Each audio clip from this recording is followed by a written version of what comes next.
keras yang berpikir. Makasih. Mengeluarkan dalilnya, yaitu ingin mengganti pemerintah itu.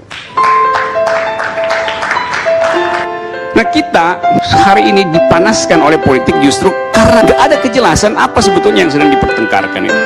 Saya tertarik keterangan dari Ibu Megawati beberapa hari lalu yang secara otoritatif mengatakan bahwa kader partai itu adalah petugas partai. Apakah Ibu Megawati benar-benar mengucapkan pikirannya pada waktu itu sebagai dalil politik atau sebagai ekspresi dari semacam arogansi untuk mengatur itu?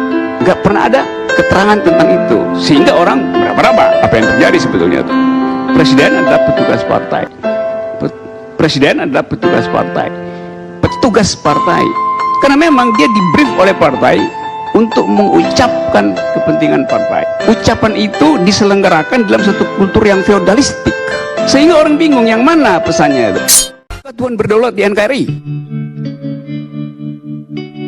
Tidak.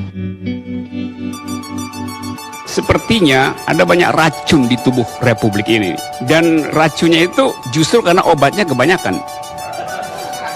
Karena kita memilih kedaulatan rakyat, final itu. Tetapi memori kita sebagai manusia budaya tidak mungkin dihentikan dengan dalil konstitusi itu. Seharusnya ada semacam public address dari presiden. Akibatnya seluruh peristilahan publik dilecehkan dengan tuduhan-tuduhan ideologis. Kalau saya bilang saya seorang liberal, orang akan bilang Anda nggak bertuhan ya. Lo istilah liberal itu nggak ada urusan dengan bertuhan tidak bertuhan. Kalau saya bilang saya seorang sekuler, berarti Anda ateis. Seorang sekuler adalah orang yang bisa sangat bertuhan karena dia bisa bedain antara niat masuk surga dan berbuat baik di dunia itu. Tapi karena pembicaraan itu selalu diarahkan untuk soal-soal yang penuh sentimen, maka argumen untuk menghasilkan percakapan publik tidak terjadi. Bisa nggak negara ini berubah? Bisa.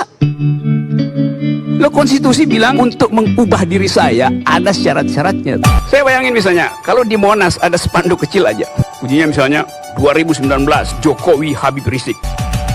Nggak ada nih ribut-ribut. Karena fungsional kan. Ruang politik kita yang kita sebut bebas itu sebetulnya isinya adalah transaksi jangka pendek antara dendam dengan dendam. Akhirnya orang masuk di dalam duel kesolehan.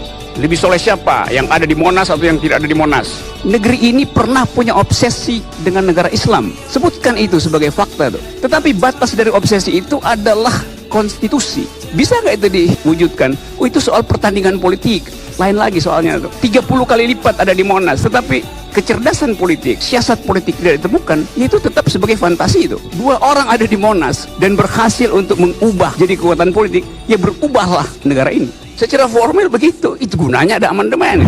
Kita terlalu norak dengan soal-soal yang fantasizing semacam itu. Saya butuh seorang yang punya keahlian statesmanship dan bukan sekedar craftsmanship itu. Seorang yang paham tentang cara merekat furniture negara dan bukan sekedar merekat mebel yang rusak. Terima kasih. 212, perlukah dikritik? Bukan perlu ada, tapi perlukah dikritik? Oke, perlukah pertanyaan itu diajukan? Ada institusi-institusi negara yang mengalami keretakan awal, dan presiden, kepala negara harus merekat itu bukan dengan Aika Aibon, tapi dengan konstitusi. Berarti harus ada pemahaman yang mendalam tentang fungsi konstitusi dalam merekat persatuan dan kesatuan ini.